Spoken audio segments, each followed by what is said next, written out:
So, man, it's your big brother K-Rino, and I know it's late, but I had this on my mind. I know it's late, and I also know that I said that I was going to try to stop doing this. I also said that. But on the same token,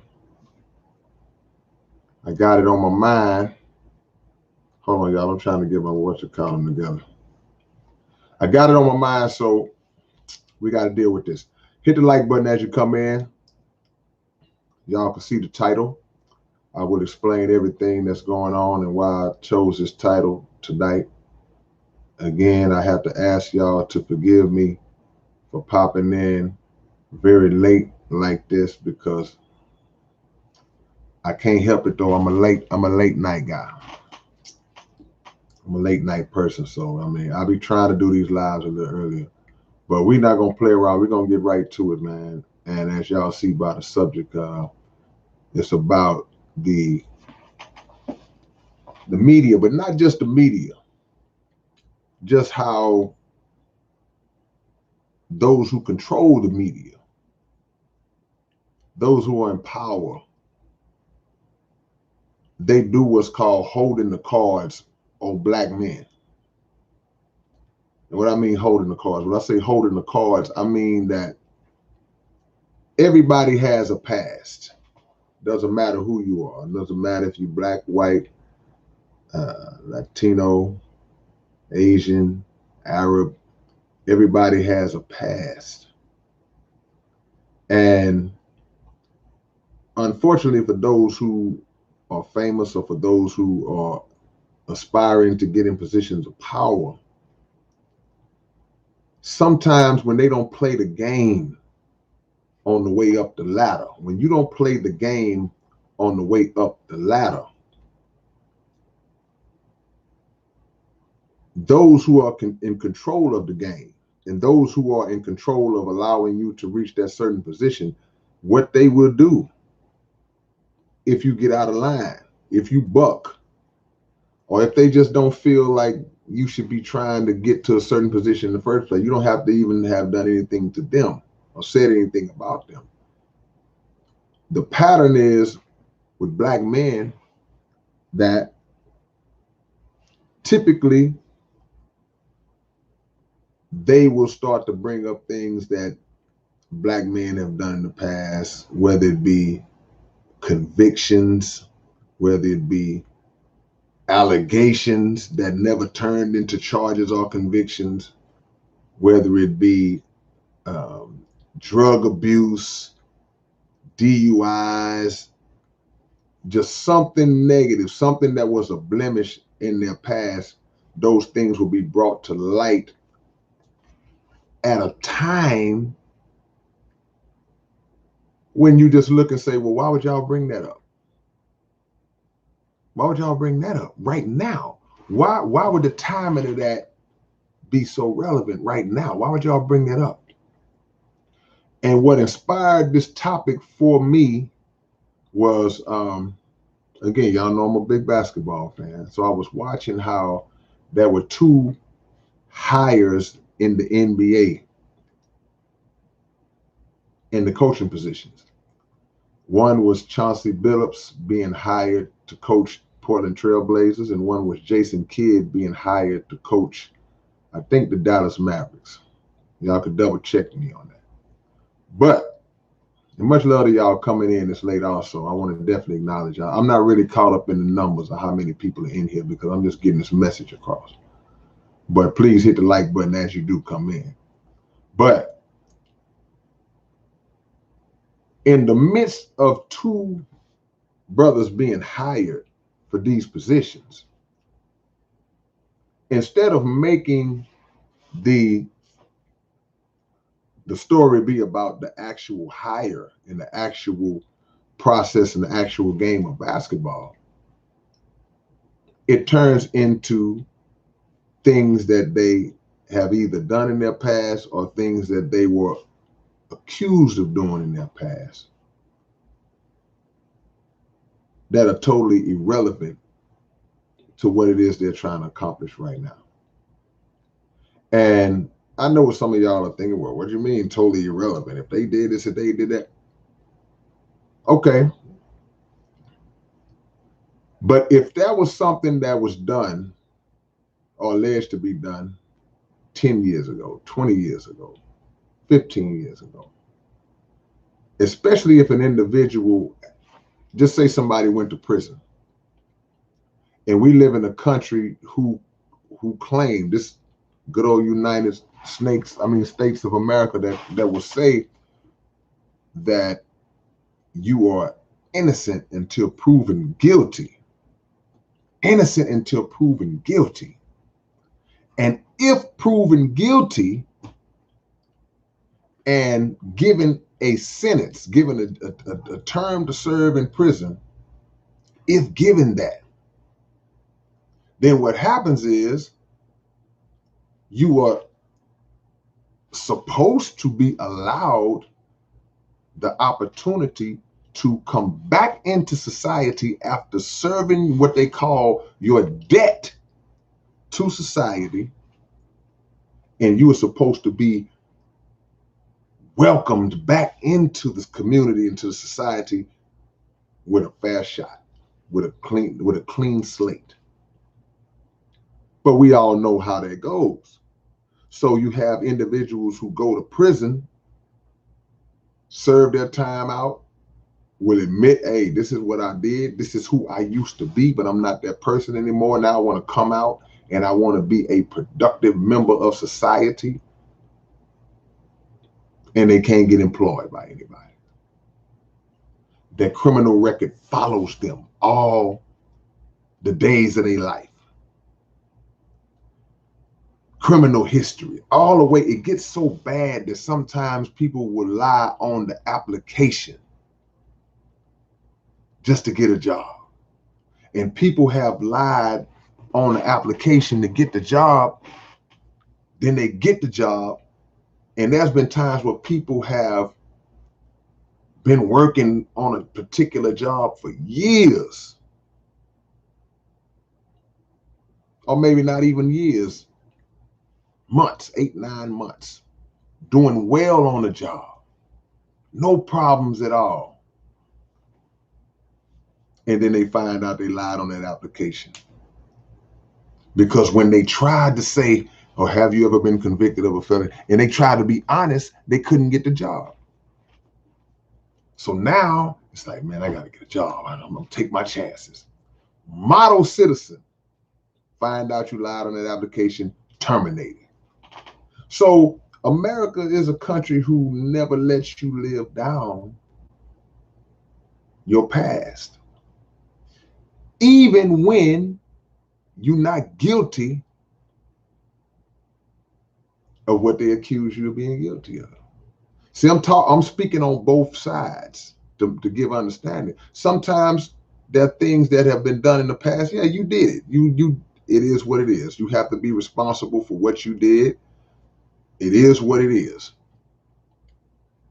But then there are other times it's like, hey man, no, I didn't do that. But there's a thing called, you have the real court. Then there's another thing called the court of public opinion. And what that is, that's very dangerous, because what that is, that means that somebody can lie on you. Somebody can tell a bold-faced lie on you. And if you are a high-profile individual and somebody says, oh, well, he raped me, he tried to rape me, and you totally are 1,000% innocent, once they put that out, once the media reports the story, people's mind already go to you being guilty of that. Just how, for some reason, it is how people think. Even if they use the word allegedly, has been accused, where they not directly, the court of public opinion, the people still have that view of you. Even when your name gets cleared, they have put a blemish on your reputation just by the fact that the accusation was brought down. So Chauncey Billups, who played in the NBA 14, 15 years, I don't know how long he played, but he played a long time. Solid basketball player, won a championship with the Detroit Pistons, has always been described as just a solid, good, straight up individual. Got the job with the Portland Trail Blazers, and immediately one of the first things they start mentioning is some allegations that came out from 1997 from a female who accused him and an associate of raping them. Now, no charges were ever brought up against this man, because obviously if no charges were brought up, then that means they didn't have nothing to go on, because if they had something to go on, please believe they'd have moved forward. Kobe Bryant, for example, right? I didn't even know that Chauncey Billups had been accused of that. And if I did know, it means that I didn't even remember, because it's been 24 years ago. So the question is, why would y'all bring that up now, right when he gets a job? Why would y'all bring that up now? Why would they bring that up now? What does it have to do with him getting his job? Somebody explain that. See? What is the motive of bringing up Jason Kidd, who had some domestic issues in the past that he faced and dealt with and owned up to, but since then has worked, has had 2 coaching jobs, has been very active, but nobody brings this stuff up until he is seeking a higher position. What's the motive? See, they hold a card on you. They hold that card on you until they ready to slap it on the table, till they ready to play it.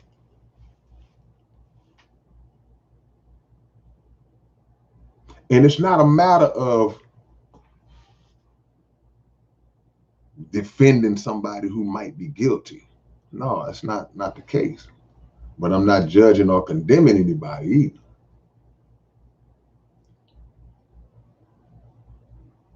But Third Eye Poet said, once guilty, always guilty in the eyes of this society. Yeah, that's right. You look at somebody like Kobe Bryant, who I mentioned a minute ago. Kobe Bryant got caught up in those allegations almost 20 years ago.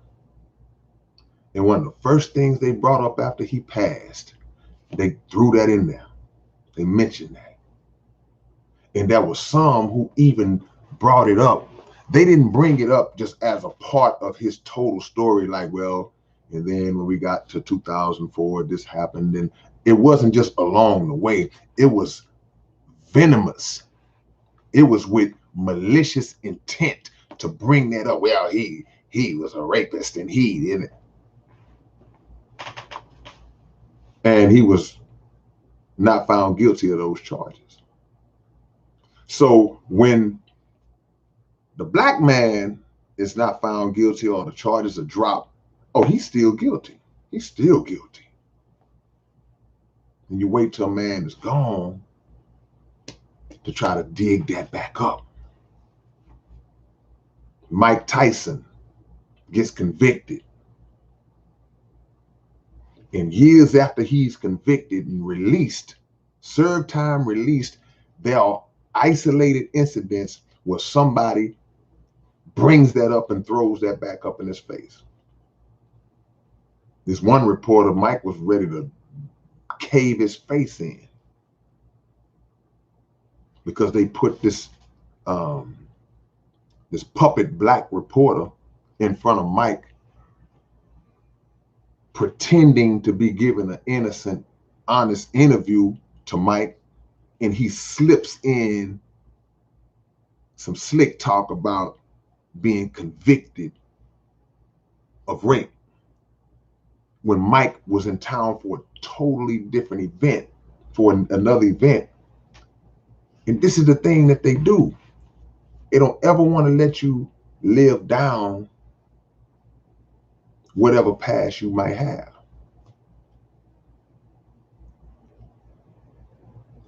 But I think about the president that we just had for the last 4 years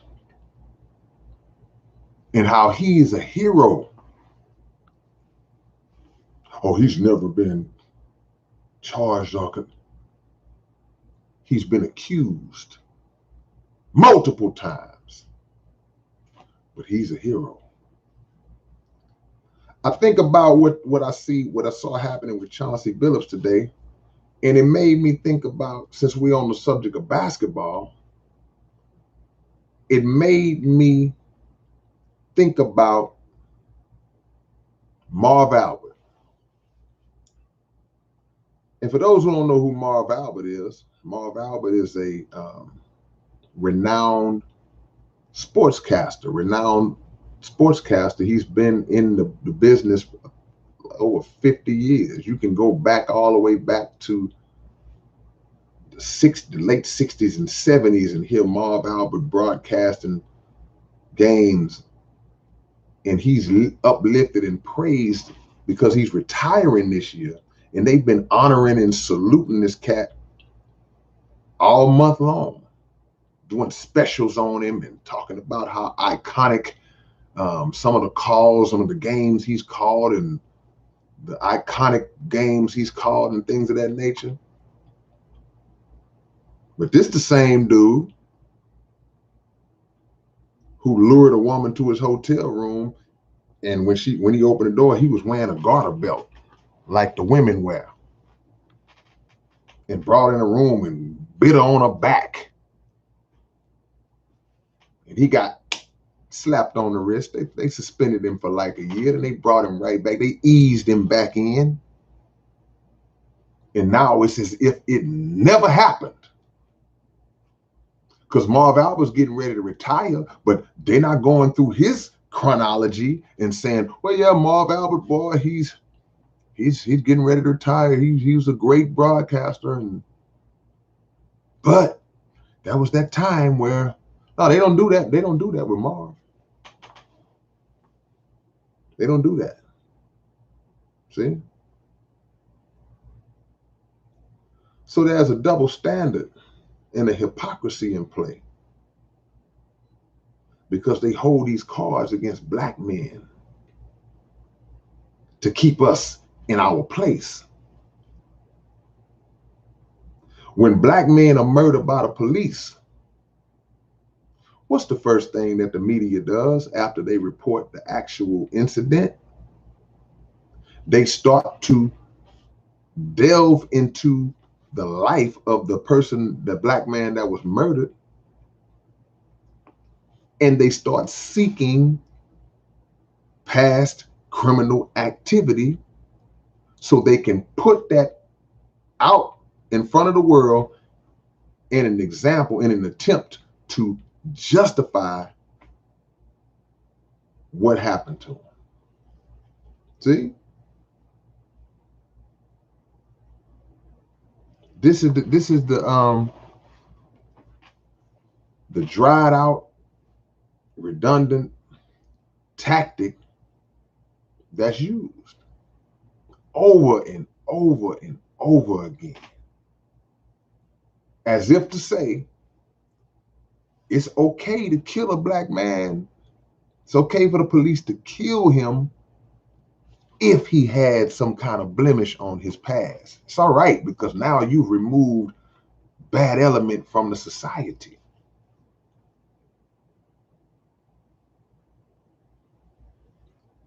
And then they will say, well, when black people stand up to defend those who were murdered, whether it be marching, protesting, whatever the case might be, y'all are praising criminals. Y'all are making heroes out of criminals. Ain't that what y'all do? I don't think you want to play that game. I don't think you want to discuss praising criminals in this country, because if we went down the line and we start talking about your presidents, all your slave owning rapist presidents, if we start talking about them,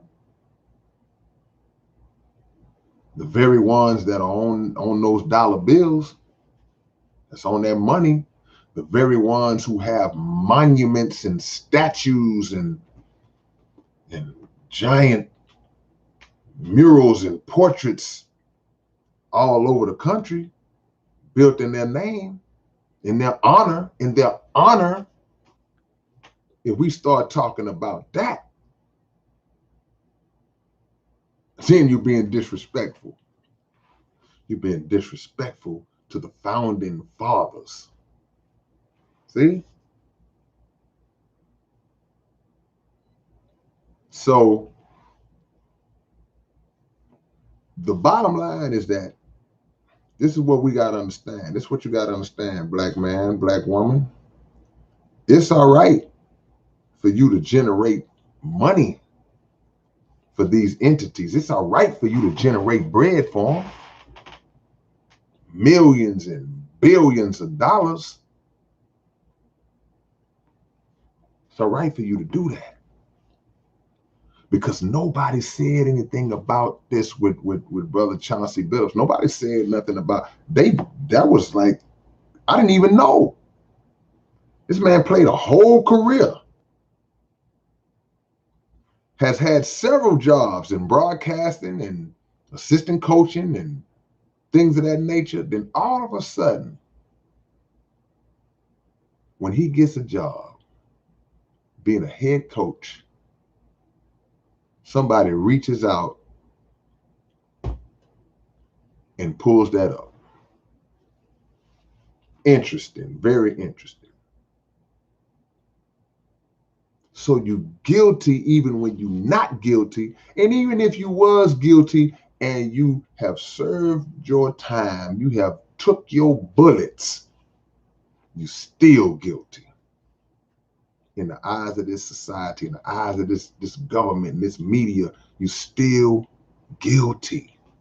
I ain't saying nothing that's not historically factual. So if you're in your feelings about what I'm saying, don't argue with me. Argue with historical facts. This is a pattern. It's a pattern. And sometimes it's not even about rubbing white folks the wrong way. Sometimes it's not even about that. A lot of times it is. A lot of times it's something that black man did or said that made those sitting in that hot seat go, okay, we're going to chop him down to size.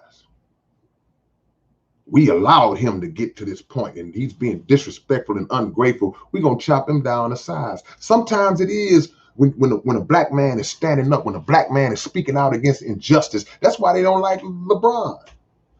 That's why you see all these cats coming out, these athletes, these media guys and these a lot of white athletes, they come out and they talk crazy. They hate LeBron. They hate LeBron.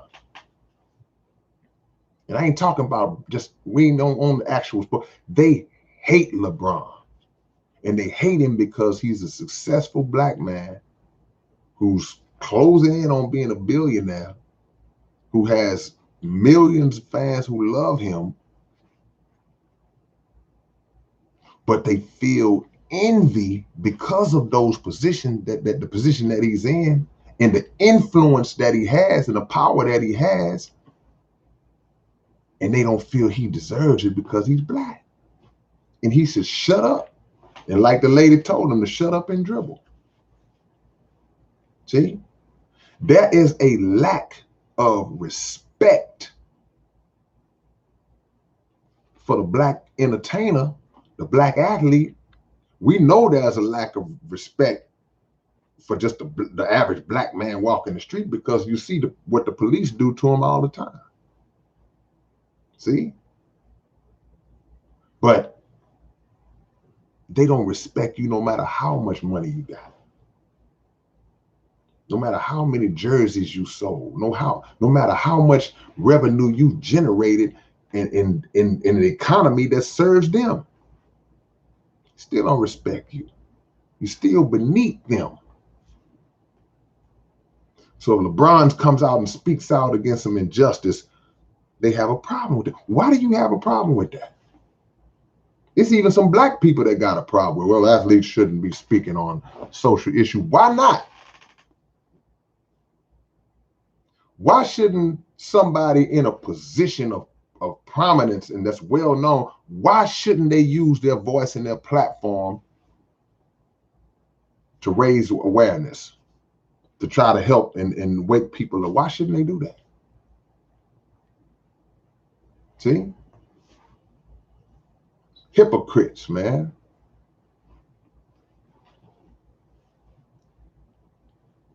It just points to the hypocrisy of this country. See? So you'll say something and they'll pick the right moment. Let's go all the way back to Colin Kaepernick. Colin Kaepernick was right all along. But here's the deal. They knew Colin Kaepernick was right. They knew he was right. That's why they came down on him so hard, because they had to squash him, or at least attempt to. They had to attempt to squash him. And all they did, they may believe that they squashed him because they made sure that he never had another NFL job again. So in that regard, they may feel as though they successfully accomplished that. But Colin Kaepernick's star rose higher because he took that bullet figuratively and time proved him to be right, because there were more killings, there's been more injustice that have happened since then, and everything he said was true. We knew it anyway, but they wanted to suppress that, and it made him greater. Colin Kaepernick's stance, the stance that he took, this is just my opinion, made him far greater than any accomplishments that he could have had on the football field. Because now history will remember him as something greater than just an athlete. It's a fact. So we talking about how they play that black card, meaning that when one of they niggers get out of line, they pull them shovels out. They pull them shovels out and they start digging. Okay, yeah. You trying to get bold now. Okay, let's remind him of his past. Let's remind the world of his past. Let's revisit the DUI he had. Let's revisit the domestic dispute he had. See? And they so low down the way they do it. Because again, and it's so transparently clear their motives because of the timing of when they do it. Of like I say, the man gets a position. What does him getting a position have to do with you bringing up his past? See? So you never serve your debt to this society. You don't ever serve your debt to this society. Never. They never let you live. They never let you live it down. Am I talking to you? Am I saying all this from the point of view of me being surprised like this is a revelation? No. I'm just reinforcing it. It's not a revelation. It's not a surprise. It's just a reminder. Every time they do it, it should serve as a reminder that they're criminals, they're perverts, they're sickos, all this stuff, raise them up, hold them to the sun. They hold them in high regard. They love them.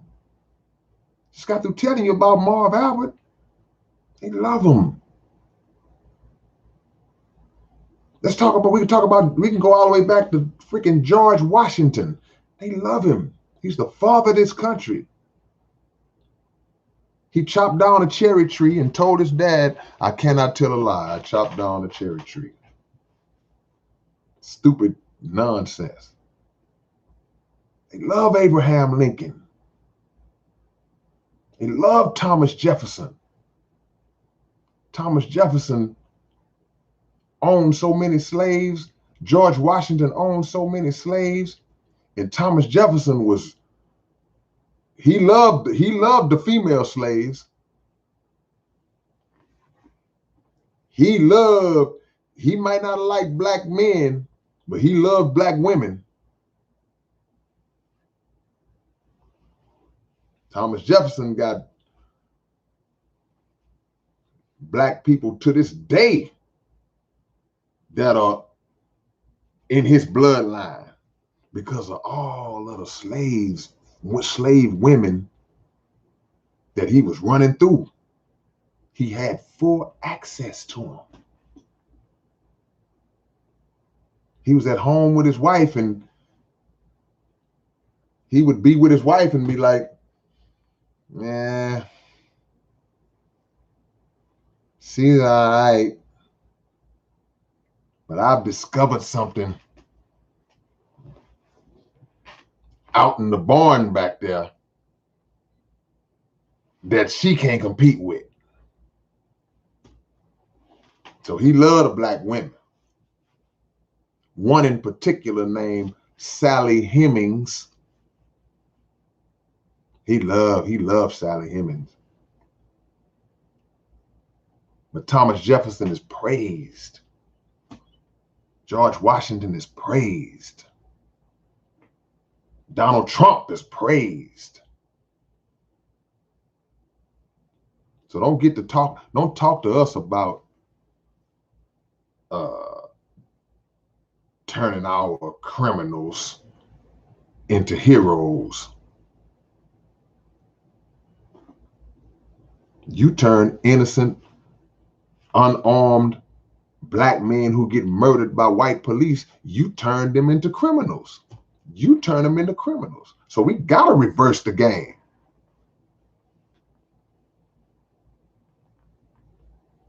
See? And when you, as a black man,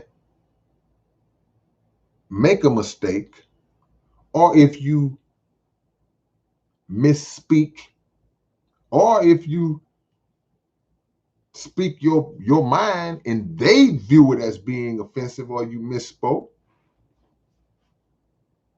they have the power to strip you of everything that they gave you. He who pays the piper calls the tune. He who pays the piper calls the tune. In other words, hey man, if I'm paying you, I can tell you what song to play. Literally and figuratively, right? So if you got a TV show and you say something out of pocket or do something out of pocket, give me that show back. You got a record contract and you violating some kind of way in their mind, tat it up.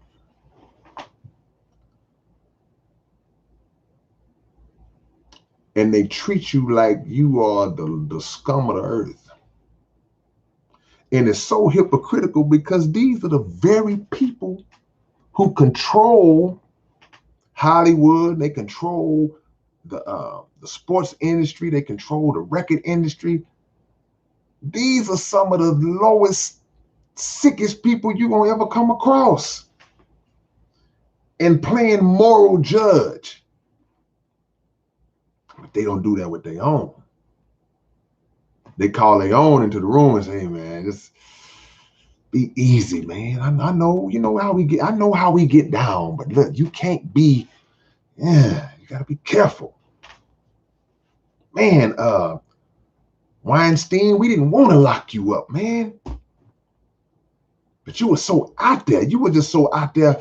We couldn't, and it was right around the time we got Cosby, so we couldn't let you make it, man, because you just, see, you don't get afforded the same privilege that they get afforded. Just don't. See? Something you did 35 years ago, they would never let you live it down. Never let you live it down. CC Forever, I see you. You say somebody weak AF. Dislike. We don't work. Look, here's the deal. Let me break it down to you, brother, because I appreciate you. People don't like the truth, man. So when you see a dislike on something where truth is being dropped, you're supposed to say, yeah, that's right. Because that truth is like that rock thrown into the crowd, and whoever's holler out, that's who got hit. That's who got hit. The hit dog gonna holler. That's what they say in the country. So when you hit that dislike on some facts, that's their problem, not mine. Because it's not gonna make me stop. It's gonna make me go harder. Because now I got them. If you was in a fight, you ever seen a good boxing match? And then one fighter hurts the other one, and he bang, and he hurt, and you can clearly see that the guy's, he's hurt. He don't stop punching. When he see he got the guy hurt, what he gonna do? He gonna really go in. You ever seen Mike Tyson hurt an opponent? Mike don't stand back and see if he okay and give him time to recover. He really about to start knocking your head off. Now, that's how you gotta be when you speaking the truth. When the truth get them curled up and when that truth start getting them like that, and it start making their temperature rise, and you'll go harder. Finish him. Finish him.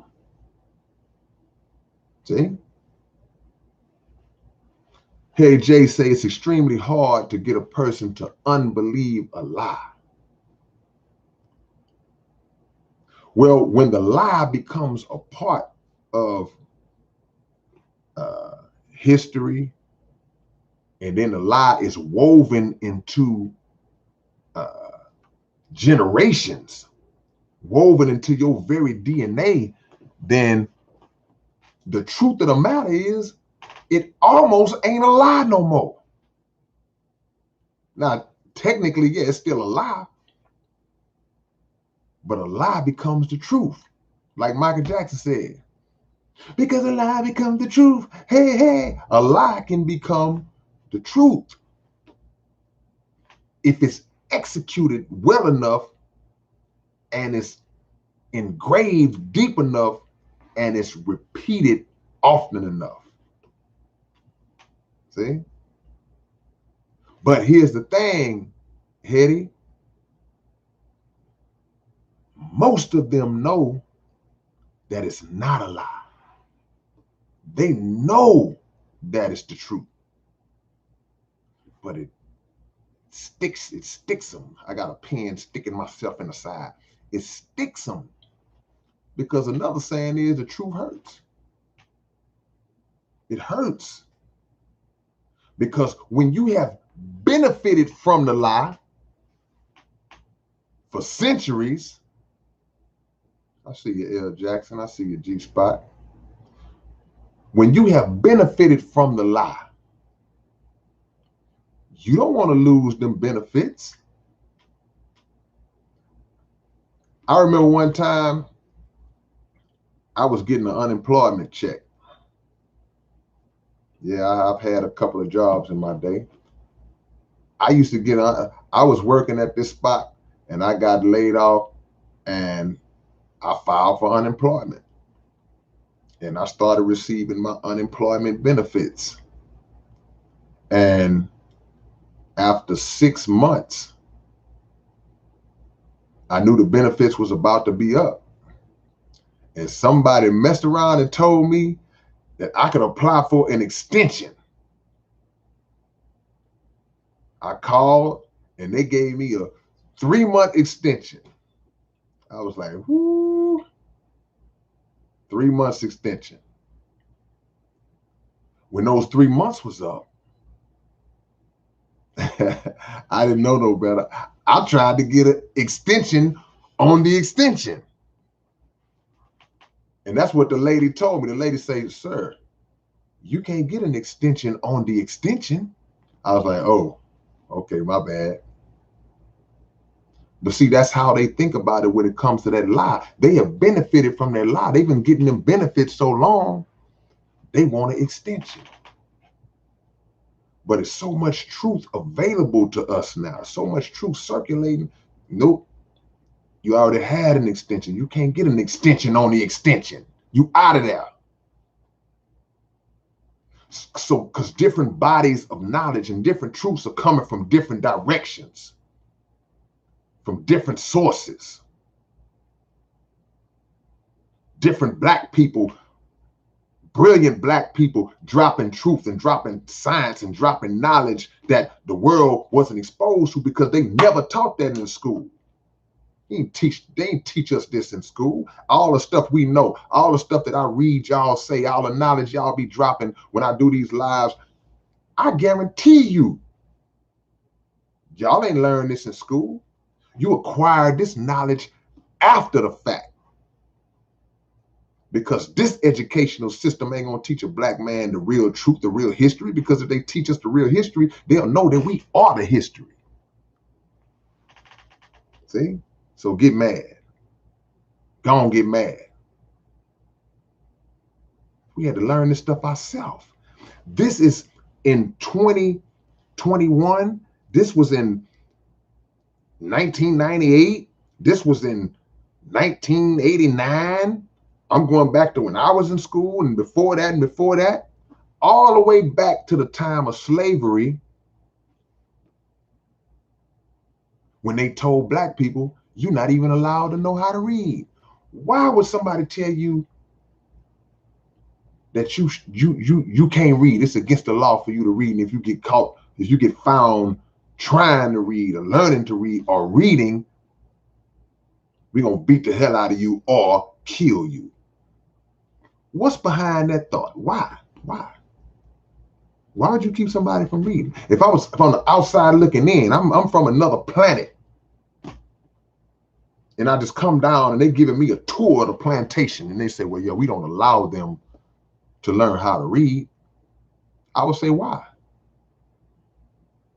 Why can't they read? What is it that you're trying to hide from them? Because if I tell you you're not allowed to read, it's obviously something I'm trying to hide from you. It's obviously something that I don't want you to know or learn. Why? See? Notorious said knowledge equals power. That's right. If you acquire the knowledge, see, because now you're talking about at that time, generations removed from the original slaves that knew exactly who they was. See? So we got to keep them what? As the Honorable Elijah Muhammad said, deaf, dumb, and blind.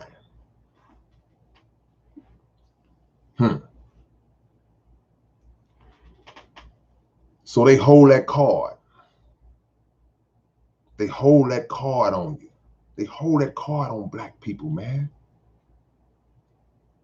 20, 30, 40 years later, in the second you start to raise your voice and speak out against injustice that they carry out, bam, slam that card on the table. Oh yeah, remember this? Oh, aren't you the same one that did this? Or they start to create circumstances to set you up to get you in trouble. Might be something they've known all along. There was an actor named Isaiah Washington. I don't say was, he's still around. And he made some comments that were deemed to be, that were labeled homophobic. That man didn't work. We didn't see that man for like 10 years. That man didn't work for like 10 years.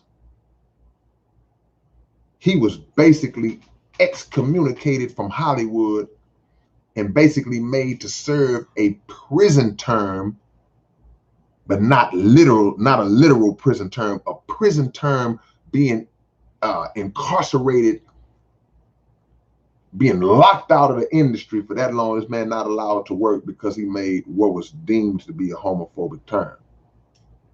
Now, I want to say this as I'm doing this, as I'm speaking all this, I'm not co-signing or justifying anybody that has done anything wrong. I'm not saying, okay, if a black person has committed a crime or done something wrong, then you should get a pass. No, I'm not thinking like that. I'm not saying, okay, it's all right to just do whatever you want to do. I'm speaking to the point of the timing of bringing this and digging this back up,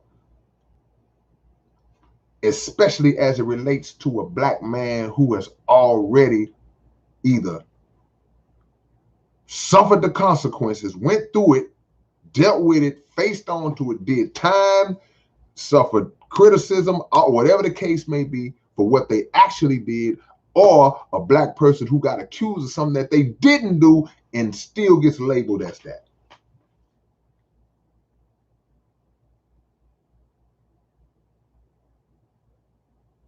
Let me see what y'all talking about. See what y'all talking about, man. Who we got up in here, man? Who we got up in here? We're gonna talk about the feminization, the attempted feminization of the black man also at another time. It ain't gonna be tonight, but we will talk about that. All that's tied into this though, because if a person threatens you with your past, that's an attempt to punk you. That's an attempt to punk you. Well, yeah, okay. Well, you want to do this, sir? Okay. Well, how about if we just we have on the news tomorrow, we just bring to the whole world tomorrow about the time you such. You know, the world doesn't know that you such, you know, that's an attempt to punk you.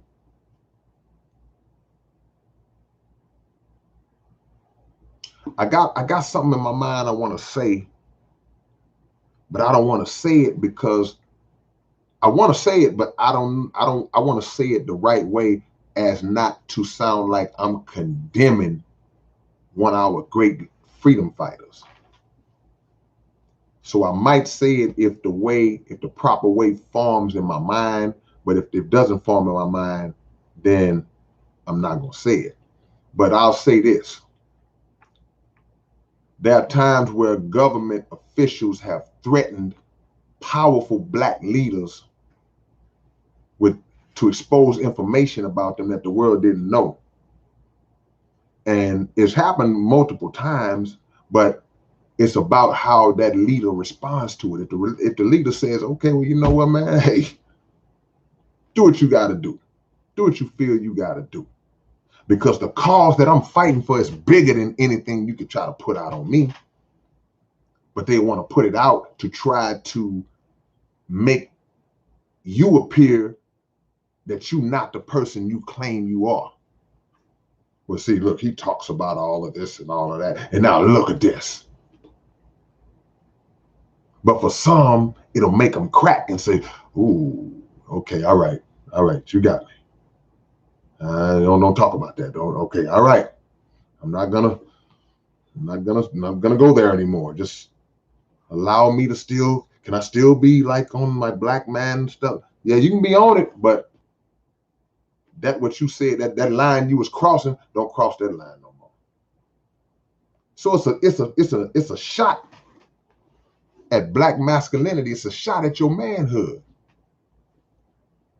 See? Because they know that in a lot of cases, like with our athletes and entertainers, we have adapted to a lifestyle that's been afforded to us by what they gave us, and we fear losing that. We fear losing that. So in a lot of cases, we'll get punked. Jimmy said they didn't waste time after Kobe passed to try to assassinate his legacy. See, that's the word, Jimmy. God dog it. That's the word that wasn't coming out of me. Legacy. They do this to incorporate any negative aspects that you might have had in your life. They want to incorporate that into your legacy.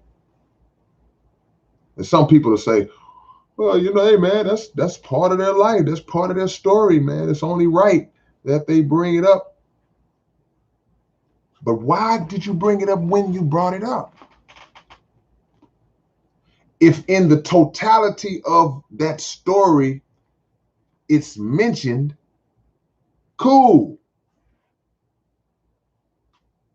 Appreciate that, Corinne. And assassinate. She say, and assassinate. That's a key word. Assassinate. They just kill. They want to kill. They want to put a negative, bad taste in the mouth of your legacy. But like in Kobe's case, he not here no more. So he can't feel it one way or another, but his family feels it every time somebody brings that up. His children got to feel it. His fans got to feel it. That's who it's geared at. So when they attack the legacy of one of our great brothers or sisters, it's an attack on us. Because if it's somebody's black man we hold in high regard, we love this brother, we love this sister, then all of a sudden they come out and say, well, yeah, she did that. She used to be a prostitute before she found God, and now she's a hoe, but she used to be a prostitute. So what did you used to be? Or better yet, what are you still? Willie Bonner said, tarnished. See? So they make these moves. It's not just a character assassination and an attack on the legacy of a person. It's an attack on all those who love them, all those who admire them. They get their rocks off by tearing a powerful black man down in front of the world. Trust me, they get their rocks off, but by doing that, we're gonna just demasculate him in front of the whole world. The biggest, baddest one out of all of them. I don't care how powerfully, how rich. We're gonna take the biggest, baddest one and tear him down in front of the world and have him sitting at a podium crying and apologizing and practically begging for his position back. See? The end of the day, man, you should always be willing to tell them, man, that they position and them can go to hell. You and your position. Because what God got for you, can't nobody keep from you. And if God with you, who can be against you and win? They can be against you, but they can't be against you and win. See? So All of us who claim, hey man, I'm a God-fearing man, I'm a God-fearing woman. Fear no man but God. Fear no man. Fear no one but God. Until they put that heat on you. So they will wait. They will wait right until you got about to be in position. They do it in politics all the time. They did it to Jesse Jackson. A lot of y'all kind of young. A lot of y'all kind of young. Hold on, I gotta run somebody out here real quick. Hold on, y'all. Let me get rid of something. One thing we don't do, man. If you are over the age of 18 years old, you do not, in my eyes, get a pass to be childish and immature in real life serious situations. You don't get a pass to do that. You're too old for that. You're too old for that. You don't get the opportunity to be a clown on my watch. You're a grown man or a grown woman, because I don't care if it's a woman. You don't get the chance to be a clown. You should be mature. You should be a man. And if something gets said that you might not like or might not agree with, then defend it with facts. Don't defend it with like a child. These are the things that elementary children do.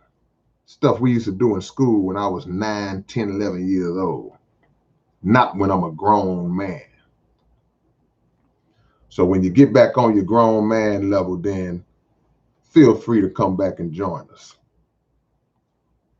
But if you want to remain a child, then you'll be in a child's place. You'll be removed. You'll be sent out of the room. So at the end of the day, we have to be aware. We have to be aware.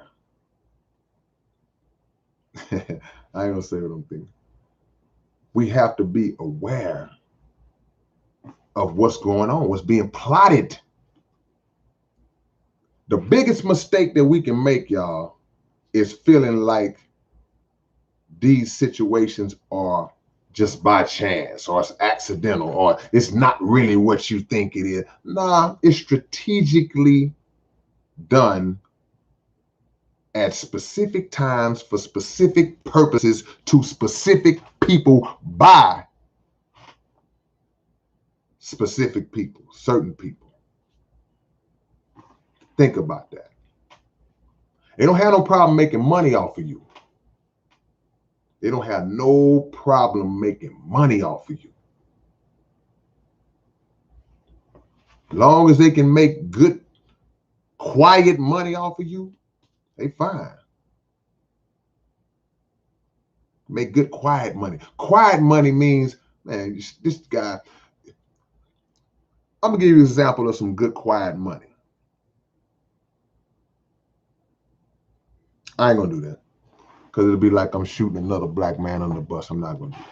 But quiet money is when you have someone who makes so much money, generates so much money for this system, and they just shut up and take whatever. You put a camera or microphone in their face and ask them about a social issue, they don't want to hear that. They don't want to hear it because they're not going to deal with it. They're like, I don't want to be a part of that. I'm not going to speak on that. It's like, well, you don't want to be that kind of dude, man. You don't want to be that kind of female. And some of these females got more backbone than some of the dudes. Some of our prominent black women they stand stronger than some of the dudes. What you say, Tina? Tina says, like where I work at the corporate world. I can only imagine in the corporate world how dirty it is and how terrible it is being a woman, being a black woman, having to deal with those corporate powers. I can only imagine that. Because a female it's just like a female in the music industry. They get it from all they it's double on them. The men got to deal with all the BS that comes along in the industry, but the female they get it on a whole nother level, man. A whole nother level. See? So George Floyd was criminalized after he was murdered.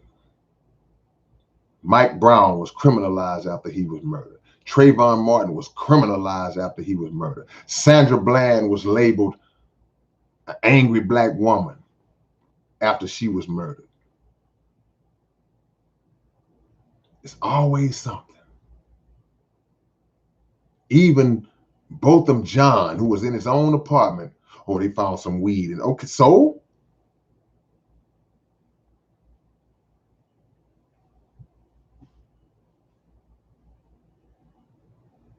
Derek Chauvin gets 22 years. Was it 22? He got 22 years, right?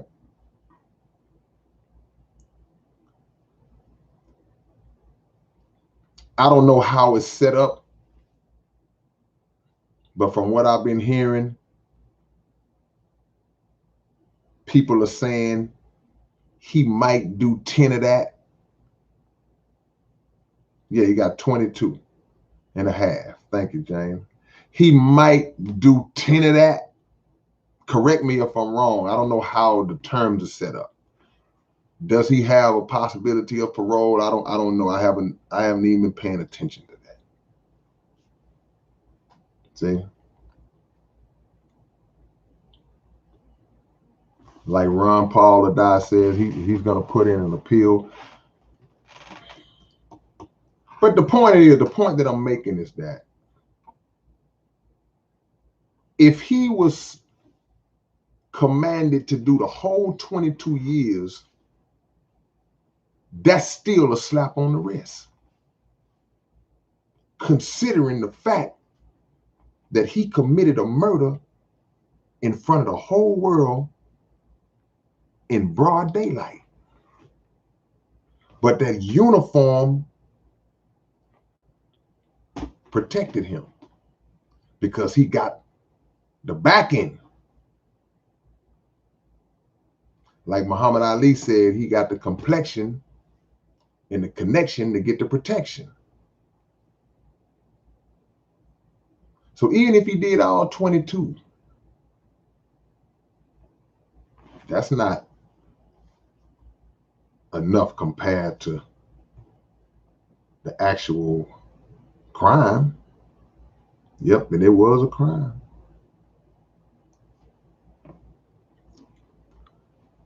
What I'll say towards the end is that we have to make sure that as we deal with each other on our personal levels, on our way down here in the mud, we got to make sure that we are not like them to where we dig up stuff on each other and we don't let our loved ones live down the past or even try to throw each other under the bus. We do it all the time. We do it at times where people will be saying something good about this person. I don't know this person like that. I only know them based on a relationship that I have with them. And then I'll be saying, yeah, man, I met Man, I met Mike today, man. Mike is a good dude, man. That dude he got a good spirit. It seemed like he didn't. Then somebody come in, and I don't know, man. That dude used to sell so much dope. That dude was serving the whole neighborhood, man. I wouldn't even. Why you gotta throw that in there? It's a difference between kind of letting people know or putting people on alert about an individual. It's a thin line between that and you just straight up hating on somebody because your experience with them at a time in your life, it's not the same as somebody who's experiencing them now. If they are a different person, they're the same person, then yeah, but if they are a different person, the person you knew 20 years ago, that person might not exist no more. Totally different person.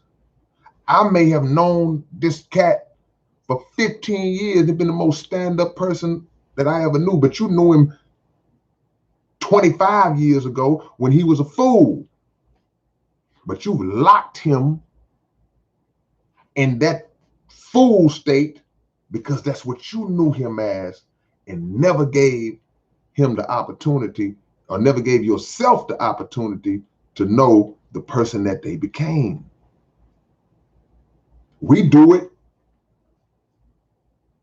in our personal. It don't have to be 3 people involved. It could be our personal relationship. It's like, look, okay, I dated him, girl. I dated him back when we was in college. He this, he that. He was 20 years old in college. Now he's 48. It's a different guy. Nah, that man ain't been that way in forever. That sister ain't been that way in forever, man. Bro, I wouldn't talk to her. I remember one time, boy, we was all, hey man, somebody's wife now. It's somebody's mama now. She's a different person now. We don't even give people a chance to change. The changed man or woman still gets condemned. Now I'm talking about us. See? I talked about the media, how they dig up our past. We got to make sure we don't do it to each other. Apocalyptic Minister, I appreciate the donation, brother. I appreciate the love, man. Thank you for the knowledge, because you come on my lives a lot, and you always drop seeds as well, man. So I'm going to tell y'all, like I always tell y'all, we bounce knowledge off each other on here. I don't never walk around acting like I know everything. So I appreciate you, brother. See? So we got to make sure we don't do it to each other as well, because it's crazy. It's counterproductive for us to criticize the system, and it looks crazy to criticize the system if we do the same thing that the system does, just on our smaller scale. Once we realize what it is, then we have to be accountable for our own actions in this. You got some shout outs, man. Where y'all at, man? Tell me where you're located. Drop your locations real quick. I see my homie Derek Mallory is in the building, man. St. Paul, Minneapolis, Twin Cities in the building, man. Yep. Isn't what a mindset, Tina? I didn't catch. What part are you asking me? Or are you asking somebody else? Toronto, Bay Area, Ill State, Birmingham, B-Ham. I want to shout out to everybody in Opelousas, Louisiana, man. Y'all showed us so much love this past weekend. Stock market option in Utah. Jimmy in Alabama. H-Town, I see you, Notorious. Across the pond, Illinois, Austin, Kansas City, Los Angeles. There we go, man. We always get that diversity, man. Shout out to the people in Opelousas. Man, y'all show so much love. I don't know if there's nobody from Opelousas on here, but show so much love, I ain't want to leave. Felt like I was at home. Daytona Beach. What's up, Andrew Schwartz? I see you, Andrew.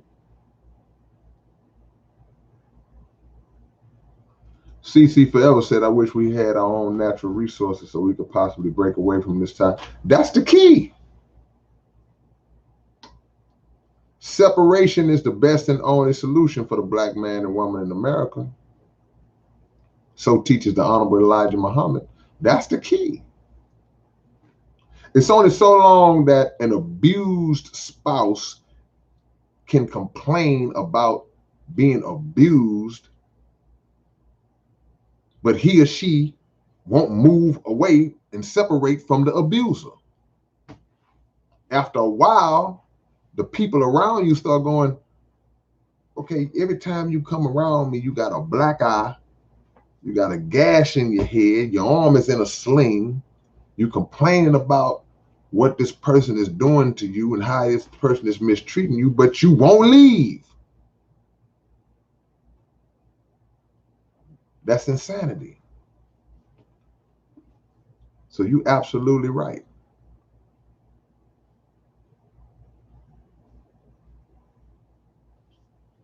We just got to pool our resources.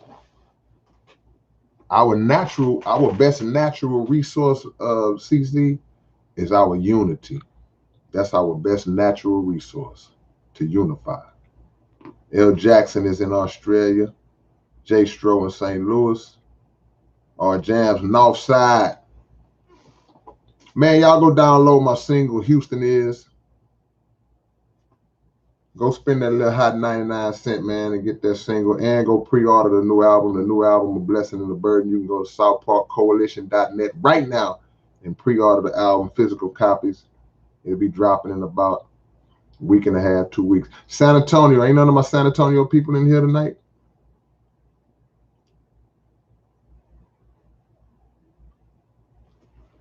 Any of my San Antonio people in the building? That's right, man, Stockholm Syndrome. I'll be in San Antonio July the 10th.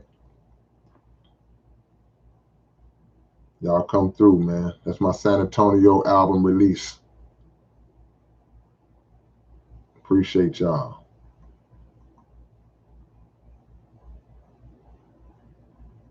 Yes, sir. Keep that in mind, man. Write your own story.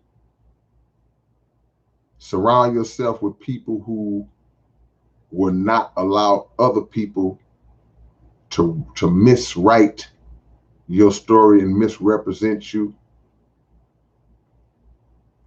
Surround yourself with loyal people who will stand in the gap with you regardless. Never betray you. See, last point. People who've been around you for years, they'll betray you, and at times, not all of them, but there's some that will betray you for the right amount of money, or they'll betray you if somehow they have felt like they've been slighted in some kind of way. And they will contribute to the negative slander that others impose. They'll get a quote. Hey, we want to get a quote. We're writing this biography about him. And I know you guys had y'all's rocky road and ups and downs. Is there anything you want to say? By the way, we'll give you $50,000 for your statement. Money divides. That's right. You got to be solid. Bro, if me and you partners, we've been cool all these years or however long. It's going to be things I know about you. It's going to be things you know about me. But if we fall out with each other, I would never betray the things and the trust that we had for each other, that you had for me when we was cool. You lock that up. You don't come back later on because you got into it with your cousin, you got into it with your homeboy, and then go back and blast all of the stuff that they told you. Well, yeah, see, I'm gonna tell you where you keep the dope at. Nah, man, you don't do that.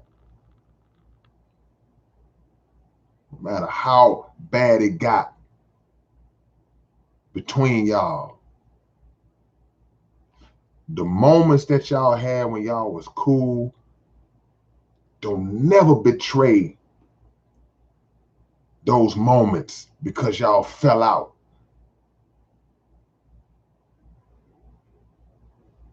See? Can't do that. You got in your feelings. You can't do that. G-Spot, you read my mind. Because a time could come because y'all can get back cool again. And they never knew that you told all that stuff about them. They didn't betray you, but you told all that stuff about them. Then he finds out later on, and now y'all ain't cool again.